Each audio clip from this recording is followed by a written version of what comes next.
मंदिर की आत्मा। गांव बापस्ती की पहाड़ी पर एक मंदिर था जो कई वजहों से प्रसिद्ध था। बापस्ती के परिवारों में आपसी सौहार्द बना हुआ था। इसकी वजह उस मंदिर को ही बताया जाता है।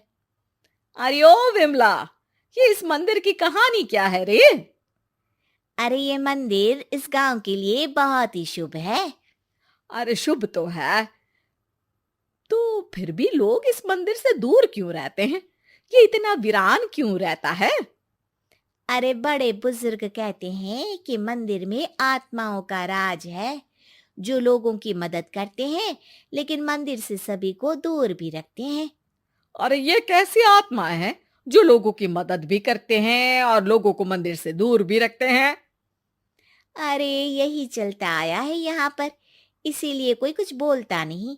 क्योंकि जिसके घर में कोई भी परेशानी होती है तो बताते हैं कि इस मंदिर से उन्हें मदद मिलती है। अरे वाह, ये तो अच्छी बात है। तभी इस गांव में इतनी खुशहाली दिखती है। तभी बाहर किसी की चीखने चिल्लाने की आवाज आती है। दोनों बाहर निकलती हैं तो देखती हैं कि गांव के एक बुजुर्ग रो रहे हैं क्योंकि शहर से उन्हें कोई बुरी खबर मिली है।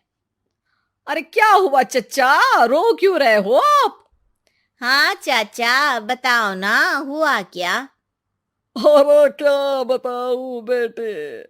मेरा बेटा शहर गया हुआ था कमाने, लेकिन आज खबर मिली है कि उसका एक्सीडेंट हो गया।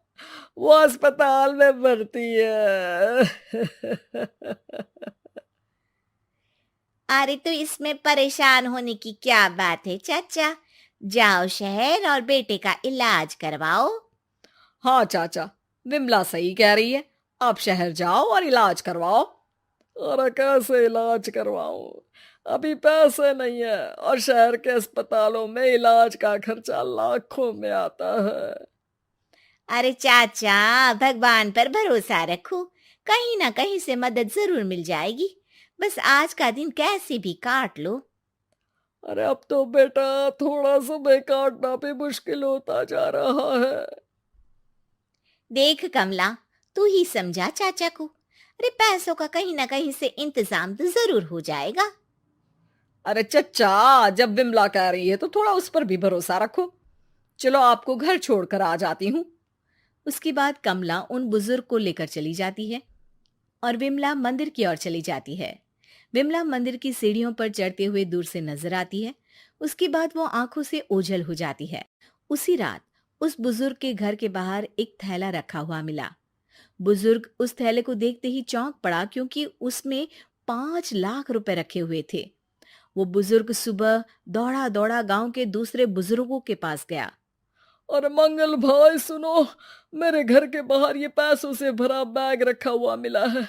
अरे किसका है ये भाई? अरे भैया, मुझे क्या पता। तभी उधर से कमला और विमला निकलती हैं। अरे बेटा सुन तो, देख ये क्या रखा हुआ था मेरे घर के सामने। कमला और विमला हैरानी से देखती हैं। अरे वाह, देख विमला, तूने कहा था ना कोई मदद जरूर करेगा। अरे भगवान सबकी मदद करते हैं। ये पैसों की मदद भी भगवान ने ही भेजी है। और क्या।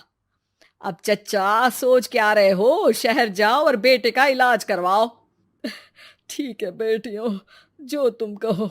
चलो निकलता हूँ शहर बेटे का इलाज करवाने के लिए। अरे विमला, एक बात तो बता, ये इन्हें मिले तो कैसे मिले पैसे?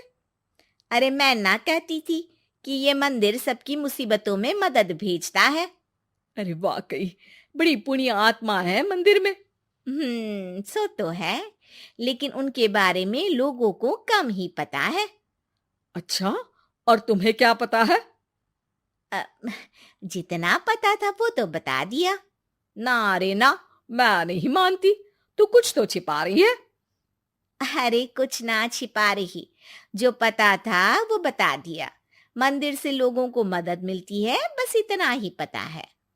ठीक है बाबा, अब नहीं पूछूंगी। इसके बाद उसी रात कमला चुपचाप अपने कमरे से निकलती है और मंदिर की ओर चल पड़ती है। कमला धीरे धीरे मंदिर के दरवाजे पर पहुंचती है। अंदर से हल्की हल्की रोशनी आ रही थी। इसके बाद जो वो देखती है वो हैरान रह जाती है। कमला इसके बाद तेजी से वापस लौट आती है। दूसरे दिन सुबह सुबह। अरे विमला, तू तो छिपी रुस्तम निकली। है? ऐसा क्या छिपा लिया मैंने? अरे तूने तो भनक ही नहीं लगने दी और चाचा की मदद भी कर दी।